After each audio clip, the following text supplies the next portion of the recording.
जगात भारी कोल्हापुरी असं म्हटलं जातं। जसं कोल्हापूर हे रांगड्या कुस्ती अन गुळ साखर व चपलांसाठी आणि तांबड्या पांढऱ्यासाठी जगप्रसिद्ध, तसंच ते फुटबॉलची पंढरी म्हणूनही कोलकाता गोवानंतर प्रसिद्धीच होतात आलंय। कोल्हापूरचा फुटबॉल स्थानिक पातळीवर म्हणाव्या तितक्या प्रमाणात राष्ट्रीय पातळीवर पोहोचला नाहीये। 2025 मध्ये कोल्हापुरातली सुप्रसिद्ध असणारी पीटीएम तालीम ही एक यशाचं शिखर मिळवणारी ठरली आहे। या संघानं आतापर्यंत झालेल्या 4 फुटबॉल चषक सामन्यांची विजेतेपद मिळवून तरुणांसमोर आदर्श ठेवलाय। पीटीएम तालमीचं नहीं हम किसी से कम हे घोषवाक्य आहे। हे घोषवाक्य त्यांनी सार्थ ठरवलंय। गेले 6 सामने छत्रपती शाहू स्टेडियममध्ये गाजत राहिलेल्या फुटबॉल हंगामात नहीं किसी से कम पीटीएम हे आपलं घोषवाक्य दर्जेदार खेळाच्या जोरावर सिद्ध करून दाखवत पाटाकडील तालीम मंडळ अ संघानं तब्बल 4 स्पर्धा जिंकल्या आहेत।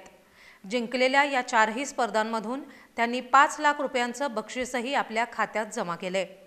गोलकीपर, डिफेन्स, हाफ व फॉरवर्ड या 4ही पातळींवरील खेळाडूंची मोठ बांधून केलेल्या संघ बांधणीचं हे फलित आहे।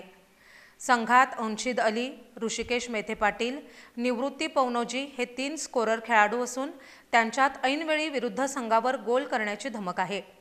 ही धमक त्यांनी दाखवून देत पाटाकडीलला अनेक सामनेही जिंकून दिलेत।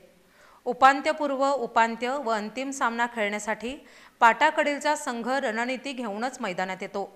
संघाचे ऑफिशियल्सकडून सामन्याचा पूर्वार्ध आणि उत्तरार्ध कशा पद्धतीने खेळला पाहिजे याची सूचना खेळाडूंना दिली जाते। खेळाडूही मिळणाऱ्या सूचनांनुसारच मैदानात खेळ करून सामने जिंकतात। पाटाकडीलच्या संघाची आणखी एक जमेची बाजू म्हणजे स्पर्धेच्या प्रत्येक अंतिम सामन्यात विरुद्ध संघाला जिंकण्याची संधी दिलेली नाही। या सगळ्या कारणांमुळेच पाटाकडीलनं फुटबॉल हंगामात ताकदवर संघ म्हणून आपली प्रतिमा तयार करतानाच 4 स्पर्धा जिंकून नहीं किसी से कम पीटीएम हे आपलं घोषवाक्य सत्यात उतरवलंय। पाटाकडील तालीम मंडळ अ संघानं शाहू छत्रपती केएसए लीग वरिष्ठ गट फुटबॉल स्पर्धा, उत्तरेश्वर चषक फुटबॉल स्पर्धा अशा फुटबॉल स्पर्धांवर आपलं नाव कोरलंय। कोल्हापूरकरांनी फुटबॉलची ख्याती न गालबोट लावता जपली तर नक्कीच इथल्या तरुणांना साता समुद्रापार मागणी येऊ शकते हे मात्र नक्की।